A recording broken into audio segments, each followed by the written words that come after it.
किसी नगर में एक बुढ़ा चोर रहता था। 16 वर्षीय उसका एक लड़का भी था। चोर जब ज़्यादा बूढ़ा हो गया तो अपने बेटे को चोरी की विद्या सिखाने लगा। कुछ ही दिनों में वह लड़का चोरी विद्या में प्रवीण हो गया। दोनों बाप बेटा आराम से जीवन व्यतीत करने लगे। एक दिन चोर ने अपने बेटे से कहा, देखो बेटा, साधु संतों की बात कभी नहीं सुननी चाहिए। अगर कहीं कोई महात्मा उपदेश देता हो तो अपने कानों में उंगली डालकर वहाँ से भाग जाना चाहिए। समझे? हाँ बापू, समझ गया। एक दिन लड़के ने सोचा, क्यों ना आज राजा के घर पर ही हाथ साफ कर दूं। ऐसा सोचकर उधर ही चल पड़ा।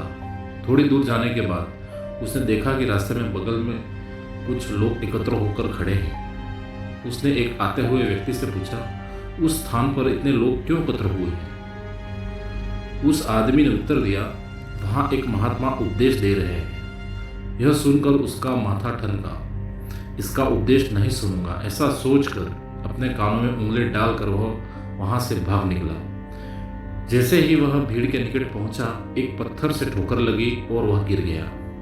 उस समय महात्मा जी कह रहे थे, कभी झूठ नहीं बोलना चाहिए। जिसका नमक खाएं उसका कभी बुरा नहीं सोचना चाहिए। ऐसा करने वाले को भगवान सदा दुखी बनाए रखते हैं। ये दो बातें उसके कान में पड़ी। वह झटपट उठा और कान बंद कर राजा के महल की ओर चल दिया। वहां पहुंचकर जैसे ही अंदर जाना चाहा कि उसने वहां बैठे पहरेदार ने टोका, अरे कहाँ जाते हो, तुम कौन हो? उसे महात्मा का उपदेश याद आया, झूठ नहीं बोलना चाहिए। चोर ने सोचा, आज सच ही बोल कर देखे। उसने उत्तर दिया, मैं चोर हूँ, चोरी करने जा रहा हूँ। अच्छा जाओ। उसने सोचा, राजमहल का नौकर होगा, मजाक कर रहा है। चोर सच बोलकर राजमहल में प्रवेश कर गया। एक कमरे में घुसा। वहां ढेर सारा पैसा तथा जेवर देख उसका मन खुशी से भर गया। एक थैले में सब धन भर लिया और दूसरे कमरे में घुसा। वहां रसोई घर था। अनेक प्रकार का भोजन वहां रखा था। वहां खाना खाने लगा। खाना खाने के बाद वह थैला उठाकर चलने लगा कि तभी फिर महात्मा का उपदेश याद आया, जिसका नमक खाओ उसका बुरा मत सोचो। उसने अपने मन में कहा, खाना खाया उसमें नमक भी था, इसका बुरा नहीं सोचना चाहिए। इतना सोचकर थैला वहीं रखकर वापस चल पड़ा। पहरेदार ने फिर पूछा, क्या हुआ, चोरी क्यों नहीं की? देखिए, जिसका नमक खाया है उसका बुरा नहीं सोचना चाहिए। मैंने राजा का नमक खाया है, इसलिए चोरी का माल नहीं लाया, वही रसोई घर में छोड़ आया। इतना कहकर वह वहां से चल पड़ा। उधर रसोइये ने शोर मचाया, पकड़ो पकड़ो, चोर भागा जा रहा है। पहरेदार ने चोर को पकड़कर दरबार में उपस्थित किया।